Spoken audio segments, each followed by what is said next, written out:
Harry Forster Chapin was an American singer-songwriter best known for his folk rock songs including Taxi, WOLD, Sniper, Flowers Are Red, and the #1 hit Cats in the Cradle. Chapin was also a dedicated humanitarian who fought to end world hunger. He was a key participant in the creation of the Presidential Commission on World Hunger in 1977. In 1987, Chapin was posthumously awarded the Congressional Gold Medal for his humanitarian work. Early life and education: Chapin was born into a middle-class family in New York City, the second of 4 children who also included future musicians Tom and Steve. His parents were Jean Elspeth and Jim Chapin, a legendary percussionist. He had English ancestry, his great-grandparents having immigrated in the late 19th century. His parents divorced in 1950, with Elspeth retaining custody of their 4 sons, as Jim spent much of his time on the road as a drummer for big band-era acts such as Woody Herman. She married Films and Review magazine editor Henry Hart a few years later. Chapin's maternal grandfather was literary critic Kenneth Burke. Chapin's first formal introduction to music was while singing in the Brooklyn Boys Choir, where Chapin met Big John Wallace, a tenor with a 5-octave range, who later became his bassist, backing vocalist, and his straight man on stage. Chapin began performing with his brothers while a teenager, with their father occasionally joining them on drums. Chapin graduated from Brooklyn Technical High School in 1960 and was among the 5 inductees in the school's Alumni Hall of Fame for the year 2000. He briefly attended the United States Air Force Academy and was then an intermittent student at Cornell University but did not complete a degree. He originally intended to be a documentary filmmaker and directed Legendary Champions in 1968, which was nominated for a Documentary Academy Award. In 1971, he decided to focus on music. With John Wallace, Tim Scott and Ron Palmer, Chapin started playing in various local nightclubs in New York City. Recording career: following an unsuccessful early album made with his brothers, Tom Chapin and Steve Chapin, Chapin's debut album was Heads and Tails, which was a success thanks to the single Taxi.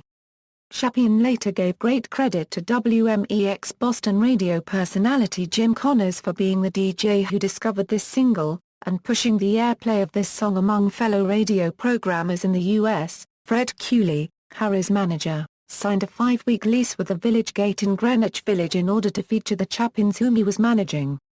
Harry decided he would like to be the opening act because maybe I can get a publishing deal. Harry and 3 band members who had never met before rehearsed for 1 week in Cooley's office and arranged the songs with cello parts and background vocals. On opening night there were 3 people in the audience and 4 musicians on stage. Several weeks of nightly playing and daily phone calls to labels and media suddenly ignited the interest of 2 record company giants, Jack Hilsman of Elektra Records and Clive Davis of Columbia. According to Chapin's biography Taxi, The Harry Chapin Story by Peter M. Cohn, Chapin had agreed in principle to sign with Elektra Records on the grounds that a smaller record label would give greater personal attention to his unique work. Davies remained undaunted, doubling almost every cash advance offer Chapin received from Hilsman. Despite a cordial relationship with Hilsman, Davies and Columbia Records had a long history of beating Hilsman in artist signings over the years. However, Elektra Records had just merged with Warner Brothers and Atlantic Records to form the mammoth WEA, and Harry Chapin happened to be the first test of who now had the greater artist signing power. Chapin, Cooley, and the band were in the right place at the right time and were able to negotiate what was said to be the largest recording contract in history for a new artist. Chapin ultimately signed with Elektra for a smaller advance, but with provisions that were much more valuable. The biggest stipulation in the 9-album deal was that he received free studio time, meaning he paid no recording costs. It was a move that would ultimately save Chapin hundreds of thousands of dollars over the term of his contract and set a precedent for other musicians. This was completely unheard of, said Davis in the Cohn book. There was no such thing as free studio time. Chapin's follow-up album, Sniper and Other Love Songs, produced by manager Fred Cooley, was less successful despite containing the Chapin anthem Circle. His third album, Short Stories, was a modest success. Verities and Balderdash, produced by hitmaker Paul Lecker, released soon after, was much more successful, bolstered by the chart-topping hit single Cats in the Cradle, based upon a poem by his wife. Sandra Chapin had written the poem inspired by her first husband's relationship with his father and a country song she heard on the radio. When Harry's son Josh was born, he got the idea to put music to the words and recorded the result. Cats in the Cradle was Chapin's only #1 hit, shooting album sales skyward and making him a millionaire. He also wrote and performed a Broadway musical The Night That Made America Famous.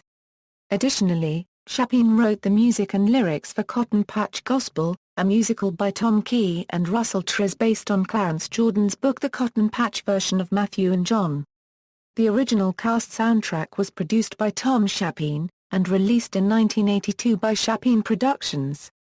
Chapin's only UK hit was WOLD, which reached number 34 in 1974. His popularity in the UK owed much to the championing of BBC disc jockey Noel Edmonds. The song's success in the US was championed by WME jock and friend of Chapin's Jim Connors, who in part inspired the song. The national appeal of the song was a result of disc jockeys playing it for themselves, since the song dealt with a much-traveled DJ, problems in his personal life, and his difficulty with aging in the industry. This song was also a significant inspiration for Hugh Wilson, who created the popular television series about DJs and radio, WKRP in Cincinnati. Chapin's recording of The Shortest Story, a song he wrote about a dying child and featured in his 1976 live studio album Greatest Stories Live, was named by author Tom Reynolds in his book I Hate Myself and Want to Die as the second most depressing song of all time. Chapin's personal interaction with his fans was such that during a 1977 appearance at the University of West Florida in Pensacola, Florida, when he was touring with only his bass violin player, he recruited the backup singers for Mr. Tanner out of the audience. By the end of the decade, Chapin's contract with Elektra had expired, and the company made no offer to renew it. A minor deal with Casablanca Records fell through, and Chapin settled on a simple one-album deal with Boardwalk Records. The Boardwalk album would be Chapin's final work released in his lifetime. The title track of his last album, Sequel, was a follow-up to his earlier song Taxi, reuniting the same characters 10 years later.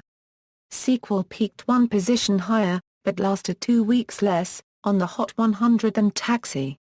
The songs Chapin was working on at the time of his death were subsequently released as the thematic album The Last Protest Singer. Personal life: Chapin met Sandy Cashmore, a New York socialite 9 years his senior, in 1966, after she called him asking for music lessons. They married 2 years later. The story of their meeting and romance is told in his song I Wanna Learn a Love Song. He had 2 children with her, Jennifer and Joshua, and was stepfather to her 3 children from a previous marriage, Jaime, Jason and Jonathan. Chapin wrote several songs about her, including Shooting Star about their relationship, and Sandy. As for his religious views, Chapin was an agnostic, if not an atheist. Philanthropic work: Chapin was resolved to leave his imprint on Long Island. He envisioned a Long Island where the arts flourished, universities expanded, and humane discourse was the norm. He thought Long Island represented a remarkable opportunity, said Chapin's widow, Sandy. Chapin served on the boards of the Eglovsky Ballet, the Long Island Philharmonic, and Hofstra University. He also energized the now-defunct Performing Arts Foundation of Huntington. In the mid-1970s, Chapin focused on social activism, including raising money to combat hunger in the United States. His daughter Jen said, he saw hunger and poverty as an insult to America. He co-founded the organization World Hunger Year with radio personality Bill Ayers, before returning to music with On the Road to Kingdom Come. He also released a book of poetry, Looking, Seeing, in 1977. Many of Chapin's concerts were benefit performances, and sales of his concert merchandise were used to support World Hunger Year. Chapin's social causes at times caused friction among his band members. Chapin donated an estimated third of his paid concerts to charitable causes, often performing alone with his guitar to reduce costs. Mike Rendon accompanied him on bass throughout 1979. One report quotes his widow saying soon after his death only with slight exaggeration that Harry was supporting 17 relatives, 14 associations, 7 foundations and 82 charities. Harry wasn't interested in saving money. He always said, "Money is for people," so he gave it away. Despite his success as a musician, he left little money and it was difficult to maintain the causes for which he raised more than $3 million in the last 6 years of his life. The Harry Chapin Foundation was the result. Death. On Thursday, July 16, 1981, just after noon, Chapin was driving in the left lane on the Long Island Expressway at about 65 mph on the way to perform at a free concert scheduled for later that evening at Eisenhower Park in East Meadow, New York. Near exit 40 in Jericho he put on his emergency flashers, presumably because of either a mechanical or medical problem. He then slowed to about 15 mph and veered into the center lane, nearly colliding with another car. He swerved left, then to the right again, ending up directly in the path of a tractor-trailer truck. The truck could not brake in time and rammed the rear of Chapin's blue 1975 Volkswagen Rabbit, rupturing the fuel tank as it climbed up and over the back of the car, causing it to burst into flames. The driver of the truck and a passerby were able to get Chapin out of the burning car through a window after cutting the seat belts before the car was engulfed in flames. Chapin was taken by police helicopter to a hospital, where 10 doctors tried for 30 minutes to revive him.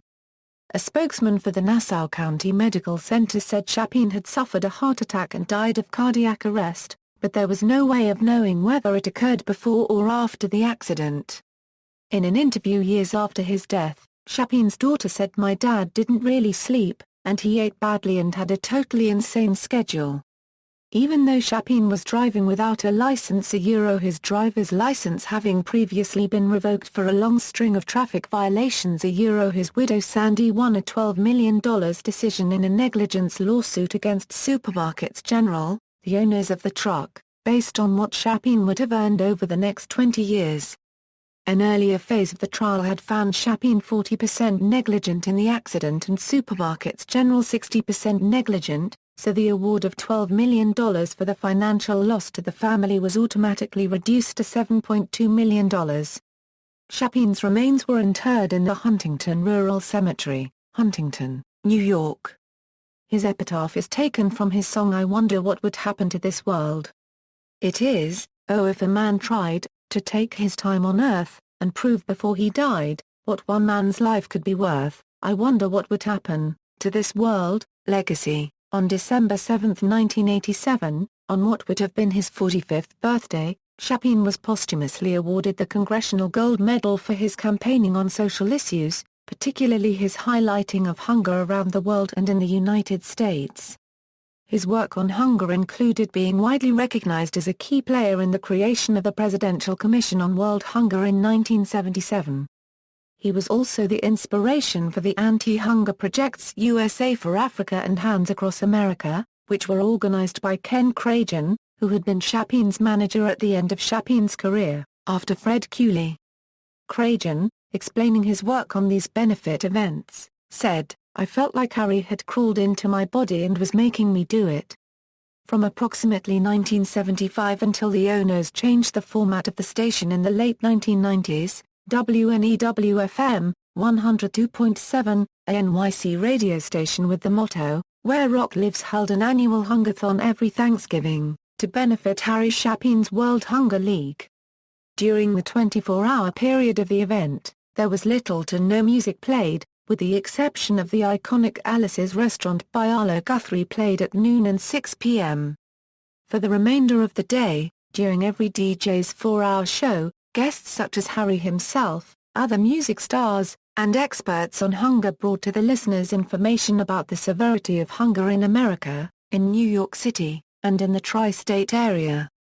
The details were sometimes graphic and very upsetting, but in those days the companies that owned the station allowed the DJs, most of whom were good friends with musicians like John Lennon and Bruce Springsteen, who would sometimes stop by the station just to visit on air.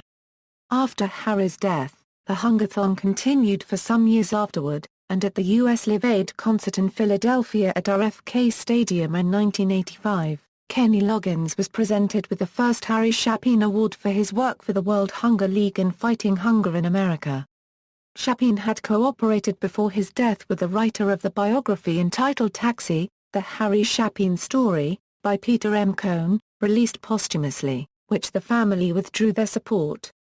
There is some concern about the accuracy of the details included in the book. In 2001, Chapin's Cats in the Cradle was ranked number 186 of 365 on the RIAA list of Songs of the Century. Chapin was inducted into the Long Island Music Hall of Fame on October 15, 2006. The Lakeside Theatre at Eisenhower Park in East Meadow, New York, was renamed Harry Chapin Lakeside Theatre during a memorial concert held 1 month after his death, as a tribute to his efforts to combat world hunger. Other Long Island landmarks named in honor of Chapin include a graduate student apartment complex at Stony Brook University, a theater in Hecker Park, and a playground at the intersection of Columbia Heights and Midar Street in Brooklyn Heights. On September 27, 2011, former Congressman Alan Grayson wrote an article on the Huffington Post about Chapin's song, What Made America Famous. The village of Croton-on-Hudson, NY has hosted the Harry Chapin Run Against Hunger, a 10K, 5K, and fun run, since 1981. Family. Harry's widow Sandy is now chairwoman of the Harry Chapin Foundation, where she continues to pursue Harry's legacy. His son Josh is also involved with the foundation, along with other family members. Chapin often remarked that he came from an artistic family. His father Jim Chapin, brothers Tom Chapin and Steve Chapin, and daughter Jen Chapin are all musicians. Also, his nieces Abigail and Lily Chapin perform under the name the Chapin Sisters. His paternal grandfather, James Ormsby Chapin, was an artist who illustrated Robert Frost's first 2 books of poetry. His maternal grandfather was the philosopher and rhetorician Kenneth Burke. Harry Chapin's brothers, Tom and Steve Chapin, sometimes performed with Harry at various times throughout his career, particularly during live performances. He played with him before his solo career took off, and were credited on the albums Chapin Music, Greatest Stories Live, and Legends of the Lost and Found. Tom and Steve continued to perform together from time to time after his death. It is a common misconception that Mary Chapin Carpenter is closely related to Chapin, when in fact they are merely fifth cousins. Discography. Albums, Chapin Music. Heads and Tails, Sniper and Other Love Songs, Short Stories, Verities and Balderdash, Portrait Gallery, Greatest Stories Live, On the Road to Kingdom Come, Dance Band on the Titanic, Living Room Suite, Legends of the Lost and Found, Sequel, Anthology of Harry Chapin, Remember When the Music, The Gold Medal Collection, The Last Protest Singer, Harry Chapin Tribute, The Bottom Line Encore Collection, Story of a Life, Storyteller, Onwards and Upwards, VH1 Behind the Music, The Harry Chapin Collection, The Essentials, Classics, Heads and Tails / Sniper and Other Love Songs, Introducing Harry Chapin, Singles. Note, in 1974, What Made America Famous was released as a promotional 45 to radio stations. Video/DVD releases, An Evening with Harry Chapin, Rock Palast Live, Remember When, The Anthology, You Are the Only Song, References. External links, Official website, run by Chapin Family, Harry Chapin Foundation, Harry Chapin at All Music, Harry Chapin at the Internet Movie Database, Harry Chapin page on Long Island Cares, Harry Chapin Food Bank website, harrychapin.com, a fan site, Harry Chapin at classicbands.com, contains many details about the accident that took his life, Hunger Year website, Harry Chapin, The How He Feels Years, Chapin Drummers archival site for the years 1975 to 1981.